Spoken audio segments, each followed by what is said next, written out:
अगर आप पिछले कुछ सालों से इंटरनेट यूज कर रहे हो तो शायद आपने एक अजीब ट्रेंड नोटिस भी किया होगा। सिर्फ एनिमे फैंस ही नहीं है जो एनिमे की बात करते हैं, बल्कि पॉलिटिशियन, बिलियनियर्स, सेलिब्रिटी और दुनिया के सबसे बड़े कंटेंट क्रिएटर भी एनिमे रेफरेंस का इस्तेमाल करने लगे हैं आजकल। कुछ साल पहले तो भाई ये हाल था कि एनिमे को नीचे हॉबी माना जाता था। लोग सोचते थे ये सिर्फ जापान या कुछ हार्डकोर फैंस के लिए ही है, लेकिन आज सिचुएशन बिल्कुल अलग है। एनिमे दुनिया के सबसे बड़े एंटरटेनमेंट इंडस्ट्रीज में से एक बन चुका है और इसी वजह से आज हम देखते हैं कि डोनाल्ड ट्रंप से लेकर Elon Musk, Mister Beast, magicians और कई बड़े बड़े लोग भी एनिमे कल्चर के साथ खुद को जोड़ने की कोशिश कर रहे हैं। लेकिन सवाल जो है कि आखिर ये ऐसा करना क्यों चाहते हैं? क्या ये लोग सच में एनिमे के फैंस हैं या फिर इसके पीछे कोई और जवाब छुपा हुआ है? तो आज हम इसी बात को डिटेल में जानेंगे। तो सबसे पहले समझते हैं कि एनिमे इतना इम्पोर्टेंट क्यों बन गया है आजकल। तो 1990s और 20s में एनिमे की पॉपुलैरिटी काफी लिमिटेड थी। नारुतो, ड्रैगन बॉल और पोकेमोन जैसे शोज पॉपुलर जरूर थे भाई, लेकिन फिर भी एनिमे मेन स्ट्रीम कल्चर का हिस्सा नहीं बना था तब। लेकिन इंटरनेट, स्ट्रीमिंग प्लेटफॉर्म और सोशल मीडिया ने सब कुछ बदल दिया।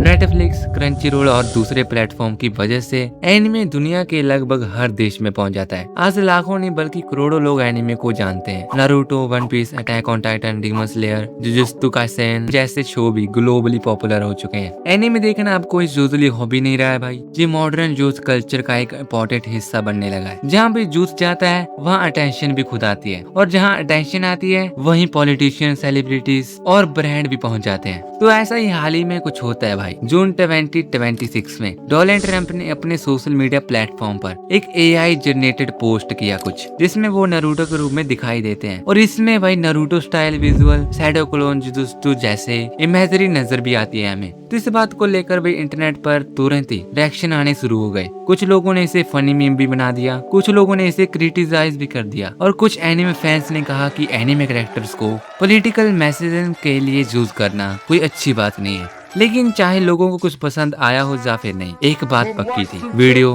वायरल हो गई। और यही इंटरनेट की सबसे बड़ी करेंसी है, अटेंशन।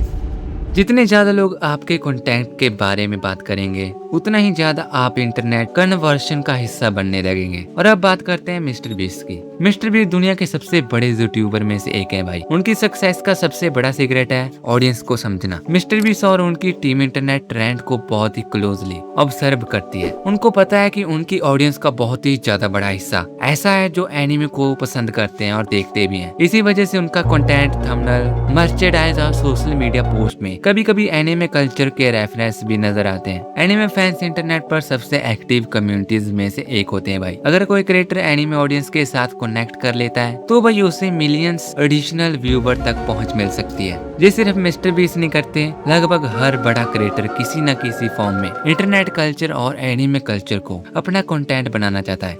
अगर हम एलोन मस्क के केस की बात करें तो ये थोड़ा सा अलग है। मस्क ने कई बार एनिमे और गेमिंग कल्चर में अपनी इंटरेस्ट दिखाई है। इंटरनेट कम्युनिटीज में एनिमे फैंस और टेक्नोलॉजी एंथुसियास्ट का काफी ज्यादा ओवरलैप होता है। इसी वजह से जब मस्क अपनी रेफरेंस देते हैं या एनिमे से रिलेटेड कुछ भी पोस्ट करते हैं तो उनकी ऑडियंस का एक बड़ा हिस्सा उनसे इंस्टेंटली रिलेट कर पाता है, जो उनकी पब्लिक इमेज को भी इफेक्ट करता है। और आज के डिजिटल वर्ल्ड में रिलेटेबिलिटी बहुत पावरफुल चीज है। सिर्फ ट्रम्प, मस्क या मिस्टर बीस्ट ही नहीं है भाई जो इस ट्रेंड में आना चाहते हैं, बल्कि और भी कई क्रिएटर या सेलिब्रिटीज भी हैं जो एनिमे से जुड़ना चाहते हैं, जैसे कि लोगन पॉल और निक और काजुनेर। इनके बारे में कहा जाता है कि ये अपनी स्ट्रीम्स पर एनिमे से लेकर बहुत ज्यादा झूठ बोलते हैं और बिना देखे ही दावा करते हैं कि उन्होंने जे एनिमे देखा है। मतलब लगभग हर बंदा भाई अपने आप को एनिमे से जोड़ना चाहता है, लेकिन इसके पीछे कुछ स्पेसिफिक रीजंस भी हैं। तो एक एक करके रीजंस की बात करते हैं। तो रीजन नंबर 1, जेन जी तक पहुंच। आज की जेन जी जनरेशन इंटरनेट पर बड़ी हुई है भाई।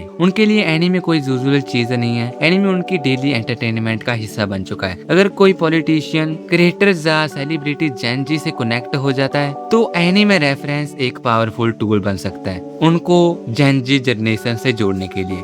और reason number 2, global audience. Anime के फैन बेस दुनिया के लगभग हर कॉन्टिनेंट में मौजूद है भाई। एनिमे को लोग भाई इंडिया, यूरोप, साउथ अमेरिका, लगभग हर कंट्री में देखते हैं। और इसी वजह से भाई एनिमे है जो वो लैंग्वेज बैरियर को ही तोड़ देते हैं। और यही वजह है कि एक नारुतो मीम को दुनिया भर में लोग समझ सकते हैं। और reason number 3, viral potential. Anime visual naturally dramatic ही होते हैं, पावर अप होना, एपिक फाइट्स होती हैं भाई, लेजेंडरी कैरेक्टर भी होते हैं, ये सब मीम्स और वायरल कंटेंट के लिए परफेक्ट मटेरियल बन जाते हैं। इसी वजह से एनिमे इंस्पायर पोस्ट बहुत जल्दी अटेंशन ग्रैब कर लेती हैं। और reason number 4, community power. Anime fandom internet की सबसे डेडिकेटेड कम्युनिटीज में से एक है। फैंस आर्ट वर्क बनाते हैं, मीम क्रिएट करते हैं, वीडियो एडिट करते हैं, डिस्कशन करते हैं, थ्योरी वीडियोस बनाते हैं मेरी तरह। यानी अगर आप एनिमे कम्युनिटीज का अटेंशन हासिल कर लेते हैं तो आपको फ्री प्रमोशन मिल सकता है। लेकिन सवाल यही है, क्या ये सब एक मार्केटिंग है?